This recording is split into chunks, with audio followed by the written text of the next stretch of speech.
नमस्कार दोस्तों, आप सुन रहे हैं सफ़र खौफ का विकास के साथ। आज की कहानी मुंबई के चौल में रहने वाले संतोष की है, जो बहुत ही साहसी और मेहनती इंसान था। वो अपने परिवार को गांव छोड़कर मुंबई जैसे शहर में पैसे कमाने और कुछ बनने की चाह में आया था, लेकिन वक्त को कुछ और मंजूर था। तो चलिए दोस्तों, आज की ये दिल दहला देने वाली एक भयानक सफ़र की कहानी शुरू करते हैं संतोष के पॉइंट ऑफ व्यू से। 1998 की बात है। उस वक्त मैं रोज़ मजदूरी करता था। थका हारा चौल के छोटे से कमरे में लौटता, जहाँ मेरी उम्मीदें भी मेरे साथ सो जाती थी। एक शाम काम से छूटने के बाद मैं चाय पीने के लिए सड़क किनारे बनी एक पुरानी पान टपरी पर गया। वहीं मेरी मुलाकात मेरे पुराने दोस्त विनय से हुई। विनय हमेशा की कुछ न कुछ जुगाड़ में लगा रहता था। उस दिन उसने मुझे एक नया काम ऑफ़र किया। रिस्की है, लेकिन तुझे पैसे अच्छे मिलेंगे।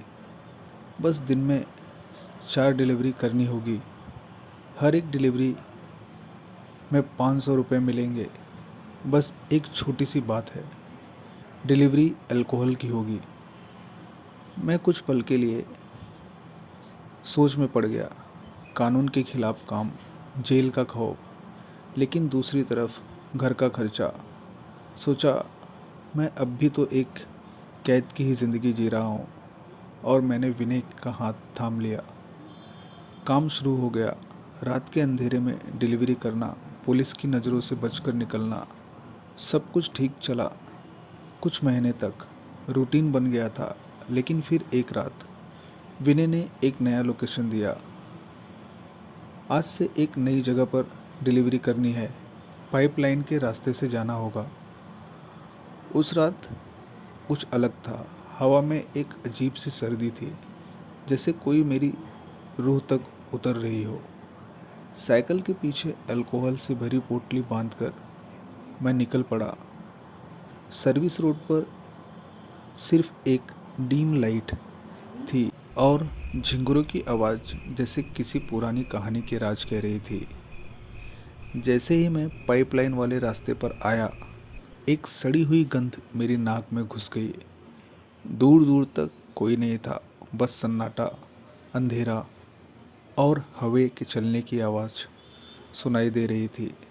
साइकिल धीरे चल रही थी। हर पेड़ का साया मुझे देखकर हिलता हुआ महसूस हो रहा था।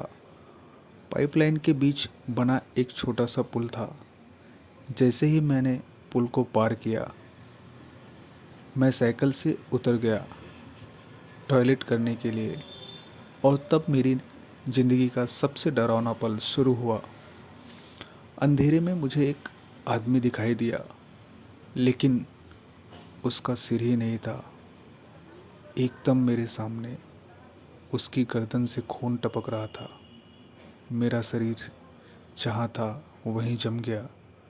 मैं भागना चाह रहा था, लेकिन पैर हिल नहीं रहे थे। जुबान से आवाज़ नहीं निकल रही थी। वो छाया, वो भूत मेरी तरफ बढ़ने लगा, जैसे हर कदम साथ मौत और करीब आ रही हो। मैं आंखें बंद करके ऊपर वाले का नाम लेने लगा। किसी तरह साइकिल तक लौटकर पैडल मारने लगा, इतनी तेज़ी से जैसे मेरी जान उस साइकिल की चाल पर टिकी हो।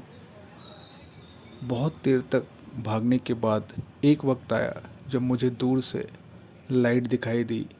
मेन रोड था, जैसे मौत के अंधेरे में ज़िंदगी की एक रोशनी। घर पहुंचते ही मैं सीधा अपने बिस्तर पर गिर गया। सांस फूली थी, दिल धड़क रहा था जैसे कभी भी रुक जाएगा। अगली सुबह मैं देर तक सोता रहा। विनय मुझे देखने आया। जैसे ही उसने मुझे आवाज़ दी, मेरे मुंह से एक अजीब गहरी और डरावनी आवाज़ निकली, मैं इसे नहीं छोड़ूंगा। इसने मेरी जगह पर टॉयलेट किया था, अब इसकी जान लेकर ही जाऊंगा। मेरी आंखें पलट गई थी। मुंह से झाग निकल रहा था। विनय ने तुरंत एक तांत्रिक को बुलाया, मंत्रों का उच्चारण शुरू किया। मैं चिल्ला रहा था। कभी मेरी आवाज़ पुरुष की होती तो कभी किसी औरत की, जैसे मेरे अंदर अनेक आत्माएं बस गई हों।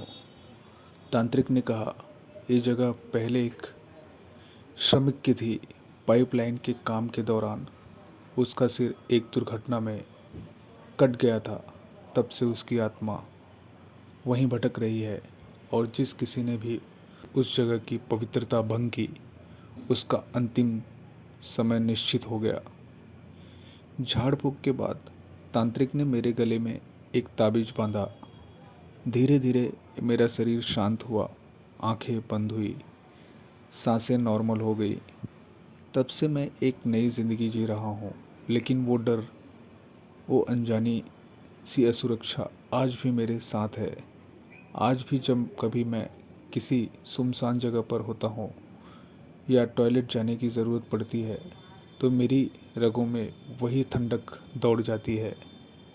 मैं तो बच गया, लेकिन हर कोई इतना किस्मत वाला नहीं होता। शायद अगला कोई और हो, कोई जो अंधेरे में किसी कटे सिर का शिकार हो बन जाए।